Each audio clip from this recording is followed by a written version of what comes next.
State championships, academic achievements, fine arts honors, awards of excellence. These are all things that bring recognition and pride to a school. As an administrator, you know there are other things that can put your school in the news.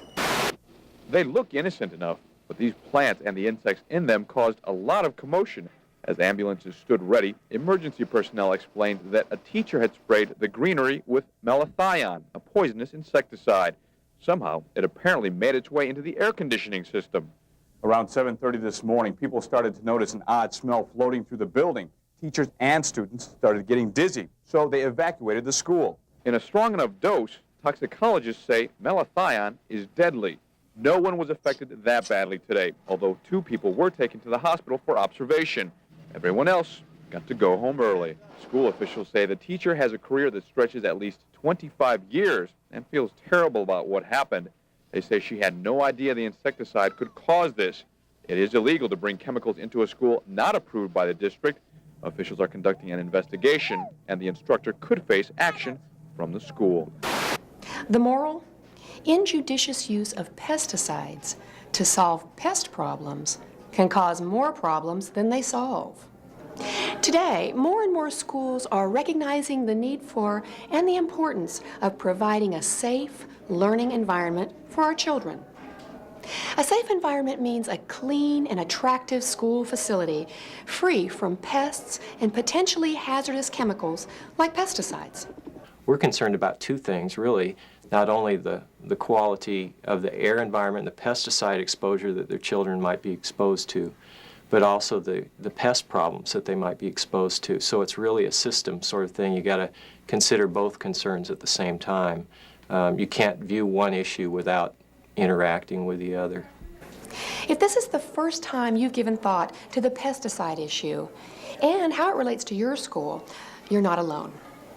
Few school administrators or school boards understand the many legal codes surrounding pesticide use or the potential hazard of improper pesticide use.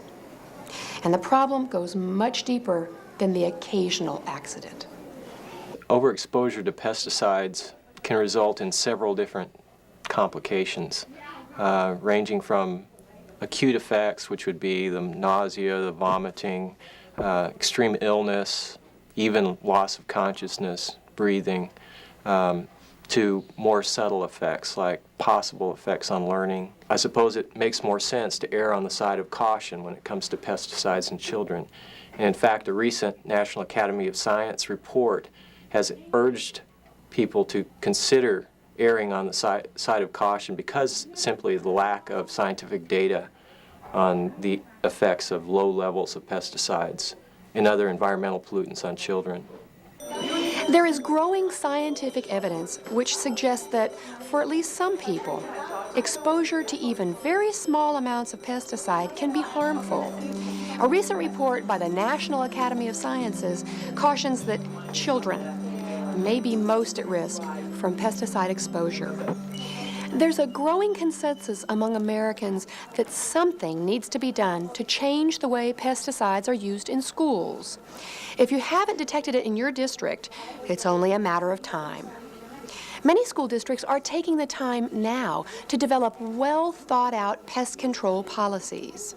In some states, pesticide management policies are required by law. The preferred management policy for schools is called IPM, or Integrated Pest Management, and it's fast becoming the standard for how pest control is practiced. So important, the Environmental Protection Agency has even published a book on the subject. IPM is an environmentally sensitive approach to managing pests. IPM uses all suitable pest control options, chemical and non-chemical, to minimize risks to people and the environment. The goal of IPM is long-term prevention or suppression of pests. IPM is scientifically based. It uses the latest information about pest identification, biology, and control technologies. In the past, pest control relied too heavily on pesticides and too little on other methods. With IPM, pest control priorities are rearranged. Sanitation or cultural methods form the foundation of IPM control tactics. For indoor pests, sanitation includes such things as removing food, water, and harborage areas. Outdoors, cultural methods involve following good horticultural practices and using plants that are resistant to pest damage. Other non-chemical control methods form the next level in the IPM pyramid. These physical and mechanical control methods include traps, use of temperature, pest barriers, and even physical removal of pests. Next, biological control methods, that is, using naturally occurring organisms like pathogens or beneficial insects. And lastly, IPM tactics include chemical control tools such as weed killers or herbicides, fungicides, disinfectants, repellents, and insecticides.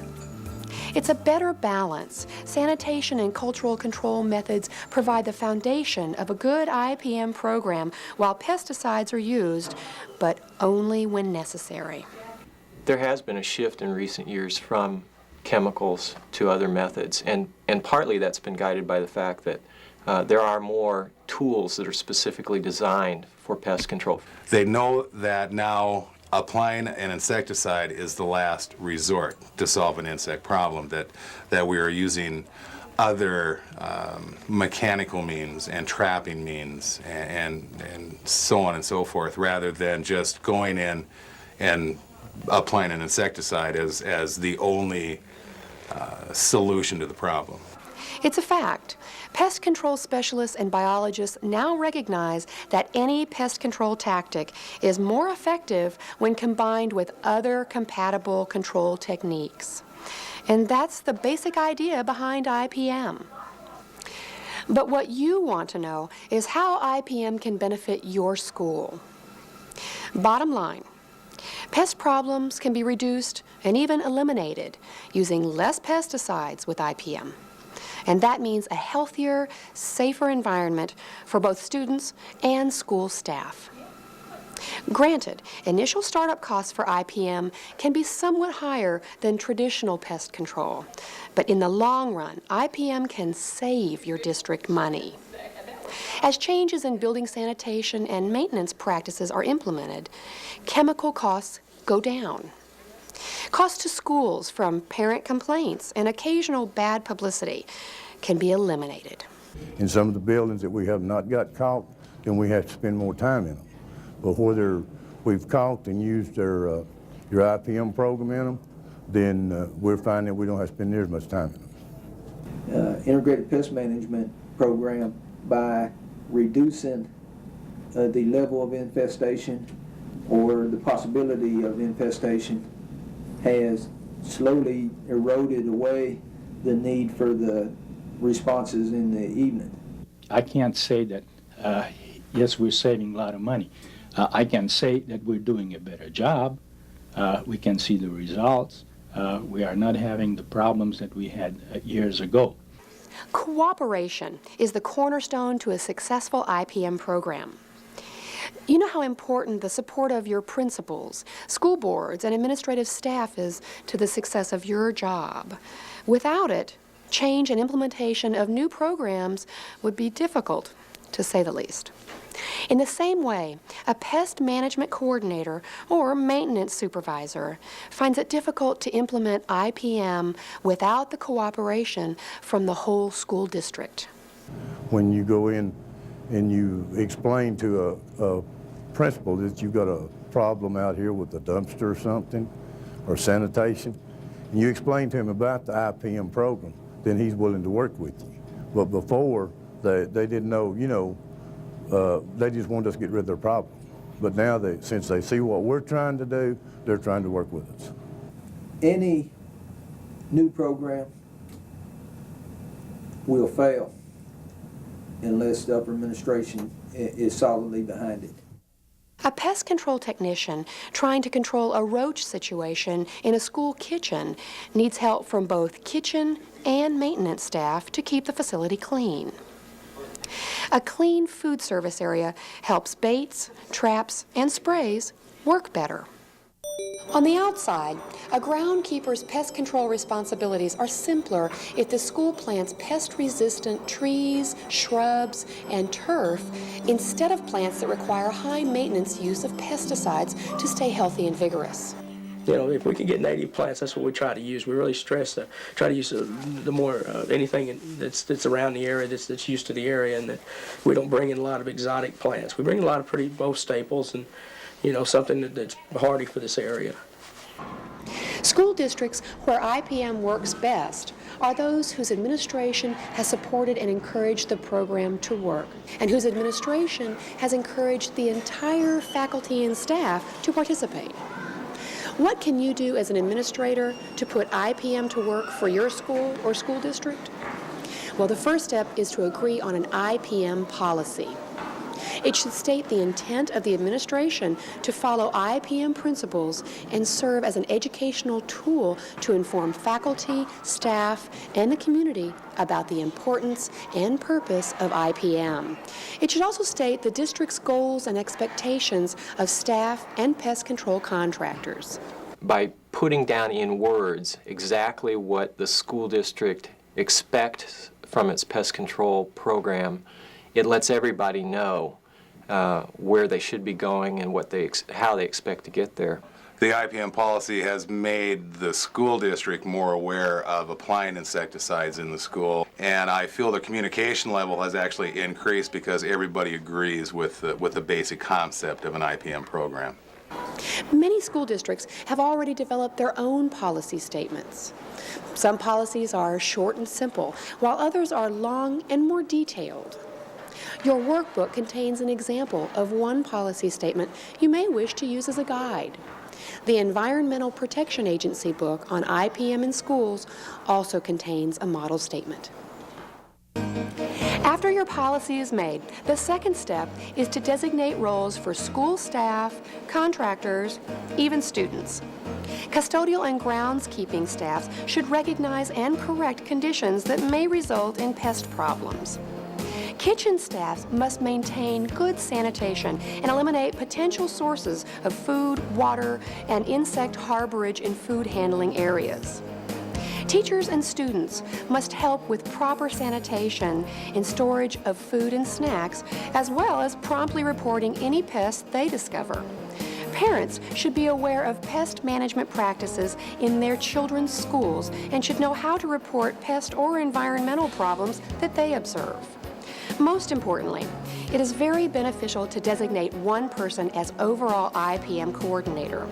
The IPM coordinator oversees pest management personnel, prioritizing and maintaining lists of needed facility improvements, maintaining pest control records, ensuring that the schools are in compliance with federal and local pesticide laws, and making certain that the staff is fully educated about IPM.